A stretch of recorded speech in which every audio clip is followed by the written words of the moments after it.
생각해보면 유튜브를 할 수 있는 기회는 수도 없이 있었는데 그때마다 나름 안 할 수밖에 없는 이유를 만들기는 했었던 것 같아요.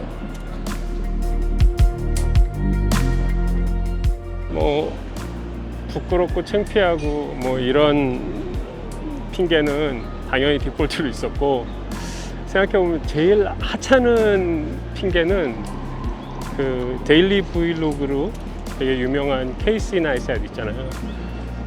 뭐 그런 이유도 있었어요. 그때는 왜 그랬는지 모르겠는데 뭐든지 비슷하게 하면 안 된다 막 이런 강박관념이 너무 세서 이렇게 지금처럼 카메라 들고 걸어다니는, 요즘은 잘 안 하는 브이로그 형식, 이런 것도 하면 안 된다고 생각했어요.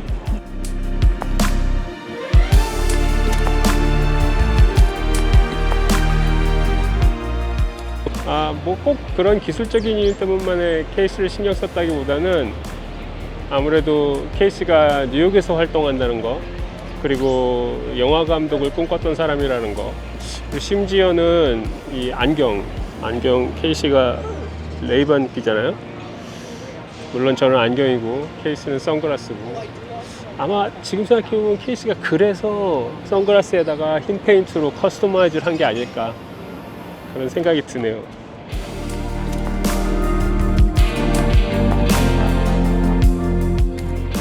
뭐 여하튼 그런 사소한 것까지 제가 영상을 만들기 망설여지는 이유가 되기도 하더라고요. 야, 저기요, 케이시 나이스에 따라하는 놈 나왔다, 또 그런 소리 들을 것 같기도 하고.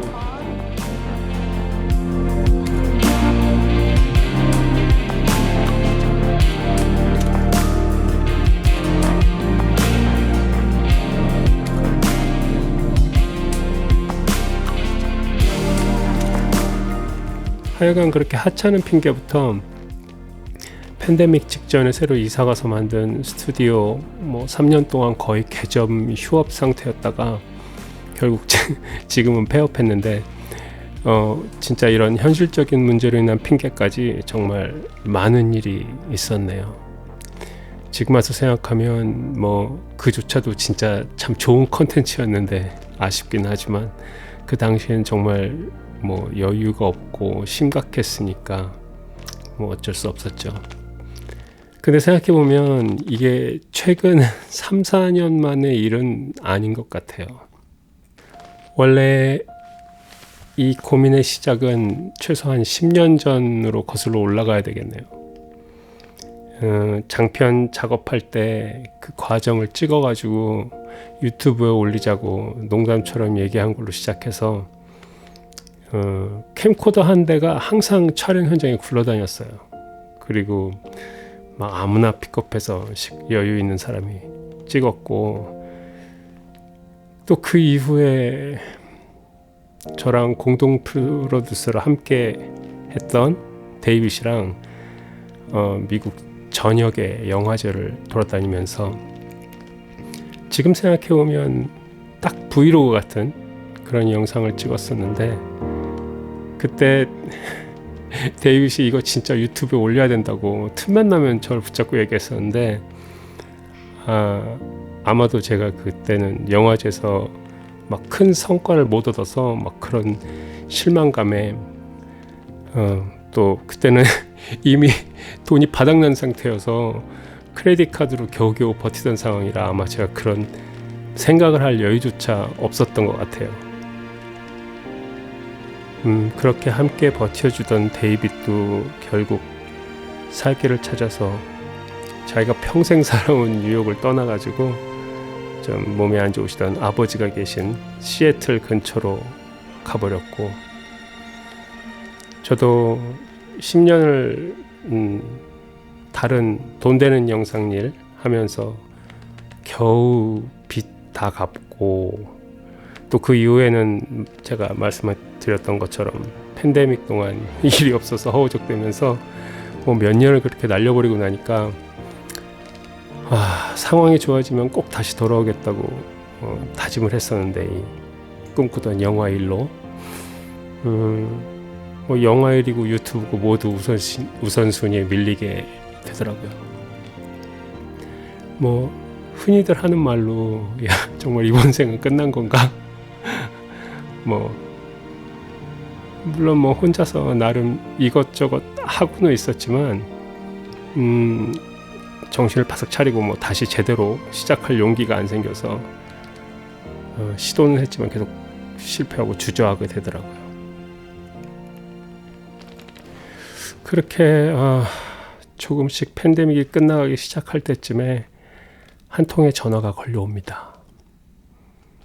폰 화면에는 1년에 한 번 정도나 통화할까, 캘리포니아로 이사간 이후에 만날 일이 없었던 데이빗 친동생 브라이언의 이름이 떠 있었고, 그런 거 있잖아요. 순간 저도 모르게 등골이 오싹해지는, 등골이 싸늘해지는 불안감이 딱 느껴지더라고요. 이름을 보는 순간에.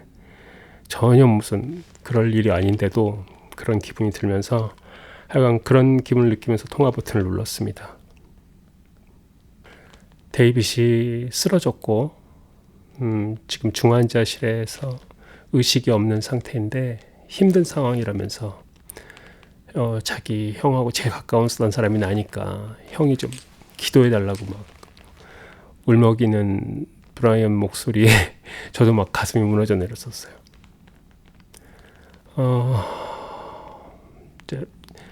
혈액암 백혈병이었고요.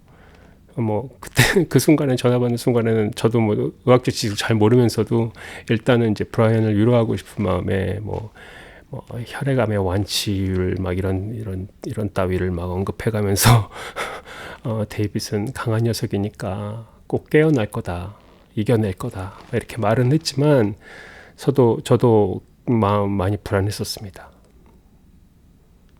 데이빗은 실제로 잡초 같은 녀석이었습니다. 금융 관련 일을 하면서 돈을 잘 벌 때는 언젠가 맨하탄의 건물들을 사모을 거라고 막 허세 떠는 그런 캐릭터이기도 했고 그렇지만 뭐 금융위기에 정말 직격탄을 맞아가지고 그 이후에 늘 생활에 어려움을 겪었었는데 그럴 때도 또 동네 델리에서 막 열심히 일하면서 거기서 자기가 만든 샌드위치가 제일 맛있다고 자랑하고 뭐 할 때 그런 녀석이었어요. 같이 영화제 다니면서 이제 상영관이 텅텅 비어 있고 제가 그 뒷자리에 앉아서 이렇게 풀 죽어가지고 투덜투덜거리면서 앞으로는 대중적인 영화를 해야겠다고 막 실없는 소리 하고 그러는 저한테 오히려 자기가 프로듀싱을 못해서 미안하다고 언젠가 돈 많이 벌어서 형이 만들고 싶은 영화 실컷 만들게 해주겠다고 위로해주고 그러던 녀석이었습니다. 많은 사람들이 제가 데이빗하고 같이 이제 놀고 어울려 다니고 일하고 그럴 때 그 친구가 이제 안정적이지 못한 삶의 방식 같은 거 그런 걸 못마땅히 생각하는 사람도 많았고 저한테 이제 이런저런 조언해주고 그런 분들도 계셨지만 확실했던 건 그 어눌한 한국말 발음으로 늘 흉흉 하면서 저를 잘 따르고 많이 의지했던 약간 문제아 동생 같은 친동생 같은 그런 녀석이었습니다. 이제 소식을 진짜 듣고 정말 슬펐습니다.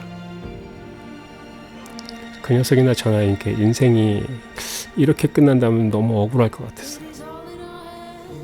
기회를 달라고 마음속으로 진짜 빌었습니다. 마치 제가 죽음을 맞이한 듯이 빌었습니다. 그리고 뭐 남이 들으면 누구한테나 일어나는 그런 심파극인데 그렇게 흘려들을 만큼 결과는 진짜로 다행히도 데이빗이 며칠 만에 깨어났고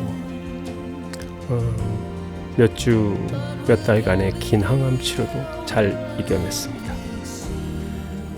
지금은 가끔 영상통화로 항암 치료 후에 새로 자란 머리가 까맣고 수치도 많아서 너무 좋다고 또 그리고 아프기 전에는 맨날 뉴욕으로 돌아가고 싶다고 그렇게 싫어하더니 지금은 그 시애틀 근처 워싱턴주의 경치가 너무 아름답다고 자랑도 하고 그럽니다. 정말 다행입니다. 그리고 그 시절 제 무모한 도전에 함께 해줘서 고맙다고 말할 수 있는 기회를 줘서 정말로 다행입니다. 그리고 또 이렇게 멈춰있던 제 도전을 다시 시작할 수 있게 오히려 저한테 용기를 줘서 정말로 고맙습니다. 제가 좋아하고 만들고 싶은 영화는 아마도 심파극하고 클리셰하고는 정반대에 있는 영화일 겁니다. 그렇지만 인생은 한 번뿐이고 그건 심파가 아닙니다.